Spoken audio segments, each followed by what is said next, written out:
कि हमने बहुत मेहनत की, लोकसभा के चुनाव में बहुत मेहनत की है और इतनी मेहनत की, खूब पसीना आया है। इतना ही निवेदन है कि इस पसीने को सूखने मत देना, विधानसभा के चुनाव तक इस पसीने को सूखने मत देना, और अगर आगे बढ़ोगे तो इसी इलाके की भागीदारी और बढ़ेगी। हम यहाँ हर एक विधानसभा के लोग जहाँ जहाँ मैं जा रहा हूँ सबसे निवेदन कर रहा हूँ, चाहे फिर अपना सोनीपत है, राई है, खरगोदा है, गोहाना है, करौदा, ये अपना बड़ौदा, सभी विधानसभा के कार्यकर्ता एक एक घर में जाकर के इन चीजों को जाकर हम संभालें, और समय कम होते हुए भी हमारे पास संभालने के लिए समय है। हर वर्ग के लोग हमारे पास हैं, और जो कांग्रेस का झूठा ये प्रचार है इसको निरस्त करें। हम पूरा विश्वास कर रहे हैं, आप लोग विश्वास करें इस बात का कि हरियाणा में तीसरी बार फिर से सरकार बनेगी और पूर्ण बहुमत से बनेगी। कांग्रेस का ये जो एक झूठा प्रचार है सरकार बनाने का, उनके घर में तो जिस प्रकार की खिचड़ी पकती अपने को पता है, लेकिन हमें उससे लेना देना नहीं। जनता से प्यार, जनता का आशीर्वाद ये अपने को लेना, और आप काम में आगे बढ़ जाएं।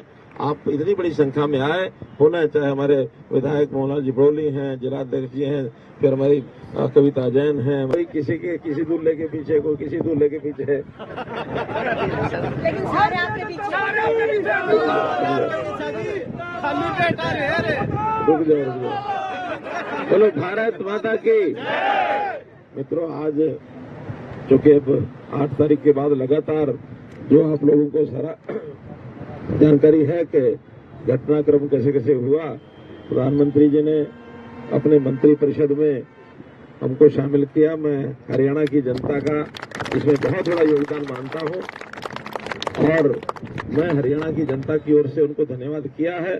मैं आप सबका भी धन्यवाद करता हूं कि इस बार हरियाणा को भले ही 5 MP जीते हैं, लेकिन उसमें 3 जो है मंत्री बनाए गए हैं। एक बहुत बड़ा प्रधानमंत्री जी का काम हुआ है। हम सब मिल करके प्रधानमंत्री जी का धन्यवाद करते हैं, और मैं तो यही कहूंगा कि भले ही लोकसभा में परिणाम हमारा मिला जुला रहा, 5 हम जीत पाए, 5 नहीं जीत पाए, लेकिन अब चूंकि अगले 3 महीने बाद फिर से लोकसभा का जैसे विधानसभा का जैसे चुनाव आ रहा है, तो विधानसभा के चुनाव के समय हमने जो अभी कमी रह गई है, जहां भी रह गई है, किसी भी प्रकार से रह गई है, उसको हमने ठीक करना है। और एक एक बूथ को संभालो आप लोग, क्योंकि इस बार कांग्रेस ने कई प्रकार के ऐसे होछे हथकंडे अपनाए, गलत तरह का प्रचार किया, और उस प्रचार के कारण से हमारा एक वर्ग उनके झांसे में आ गया। उन्होंने तरह तरह के प्रलोभन दिए और गलत वक्तव्य दे करके कि आखिर मोदी जी सरकार तो 272 बना लेगी, लेकिन 400 क्यों चाहिए, इस प्रश्न को लेकर के कि अगर 400 आ गए तो संविधान बदल देंगे, आरक्षण खत्म कर देंगे। भाइयों बहनों, ये मिथ्या प्रचार जो उन्होंने किया है, मैं इसकी निंदा भी करता हूं, और हम उस वर्ग को जाकर के बताएं, समझाएं कि संविधान हमारे लिए एक पवित्र गीता की तरह है।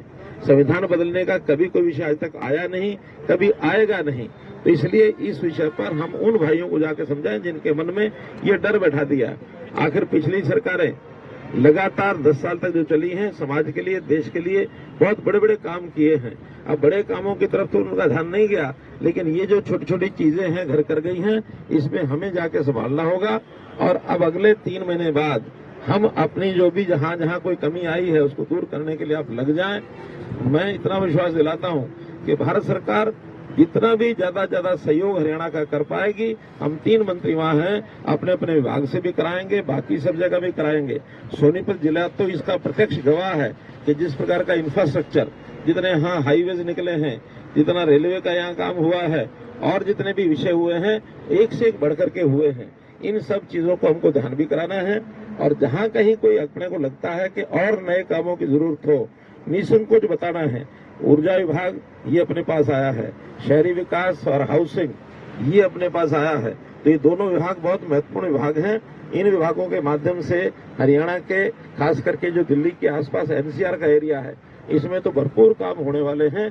आपकी ओर से कोई सुझाव आएंगे, कोई डिमांड आएंगी, उसको पूरे का पूरा समर्थन देकर के उन चीजों को आगे बढ़ाया जाएगा।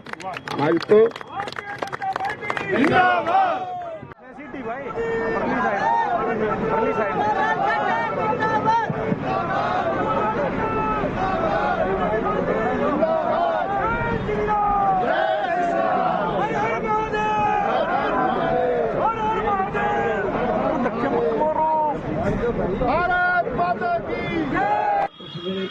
अलग अलग पार्टियों के संघर्ष में और कैसे दूसरी पार्टी में सामने पार्टी में अनेक प्रकार के अखंड ये अपनाए हैं।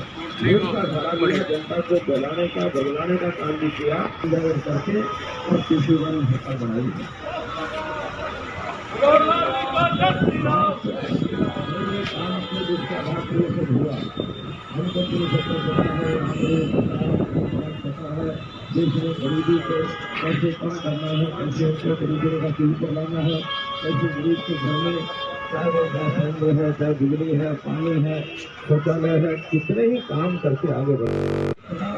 जिन्होंने काम किया देश में किसी का सरकार बनाने का। अब अगला जो चुनाव है वो है हरियाणा में किसी का सरकार बनाने का। अगर हरियाणा में किसी का सरकार बनानी है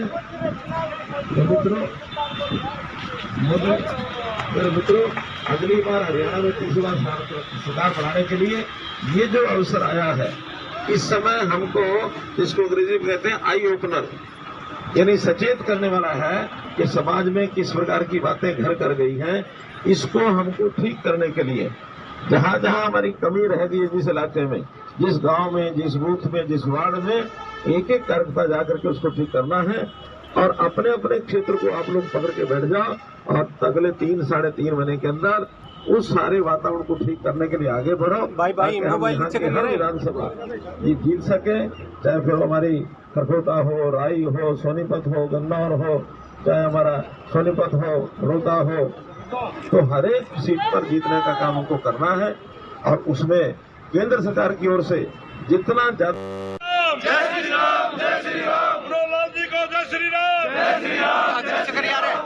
सोनीपतवासी मित्रों, अरे मोबाइल नीचे करियो भाई।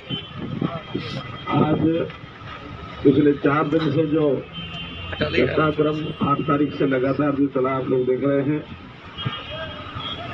आप सब लोगों के आशीर्वाद से प्रधानमंत्री जी ने 8 तारीख को बुला करके और एक संकेत दिया कि अगली मंत्रिमंडल के अंदर आपको शामिल किया जाएगा।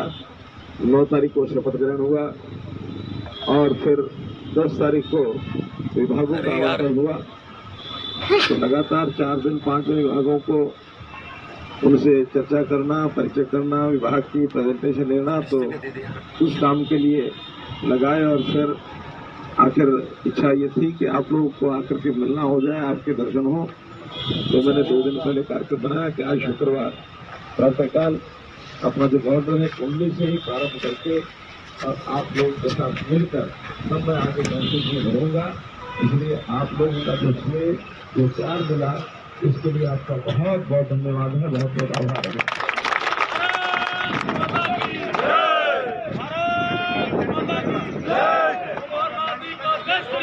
जय श्री राम, जय श्री राम, जय श्री राम, जय श्री राम। जैसा हम जान रहे हैं कि अगर आप ये वीडियो YouTube पर देख रहे हैं तो हमारे चैनल को सब्सक्राइब करें और बेल आइकन को दबाना ना भूलें। अगर आप Facebook पर ये वीडियो देख रहे हैं तो हमारे पेज को लाइक करें।